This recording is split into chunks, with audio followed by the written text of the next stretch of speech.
هذه الطريقة ماشي تاعنا، طريقة مغربية، قلت نجربها معاكم. الزبيب مع الحمص مع الكرعين. شدوا لي هاد الكرعين اللي جبتهم، شدوا لي في الطياب.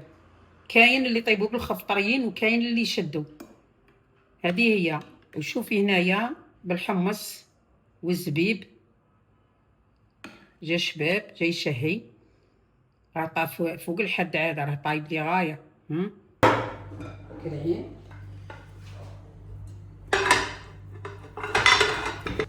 نزيدو بصل، حبه بصل هنا راني دايره حبه بصل قطعتها، ما كبيره ما صغيره متوسطه. نديرو الزيت، الزيت راني قل صبع، كاس تاع لاتاي قل صبع.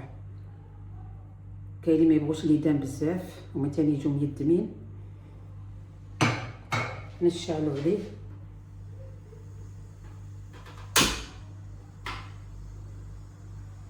باش يتقلى، خلوه يتقلى شويه.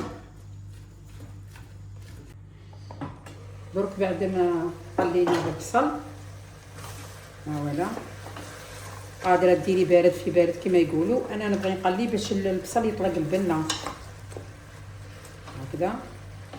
دروك نديرو لي زيبيس، درت مغرف صغيره حرور وسكنجبير، مغرف صغيره كركم، ومغرف صغيره ملح.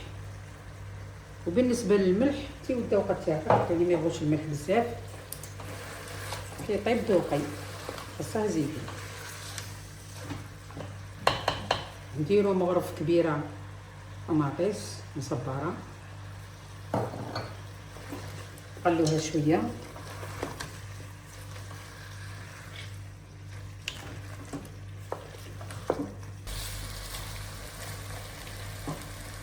دروك نمرقو حتى نغطو كيما هكا. كاين اللي يخرجوا ماشي طيابين وكاين اللي طيابين. حنا نزيدو شويه ما ونشوفو نغطوه كاع. ها فوالا، زدت شويه ما. دروك نبلع عليهم، نبلع عليهم. دروك نبلع كيكوطه، خليها طيب.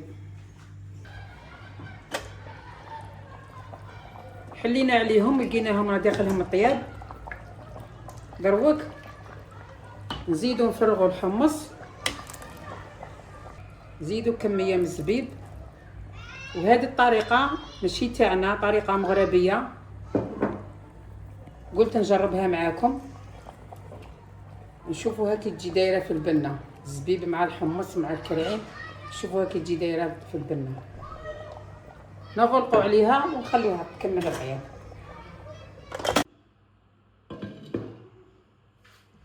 هاولا النتيجه النهائيه تاع طبق الكرعين، راهو جد ريحته تشهي. الله يبارك، شهيتكم في الجنه. إذا عجبكم الفيديو ما تنساوش تدعمونا باللايك وتشتركوا في القناة وتفعلوا زر الجرس باش يوصلكم كل جديد. والسلام عليكم ورحمة الله تعالى وبركاته.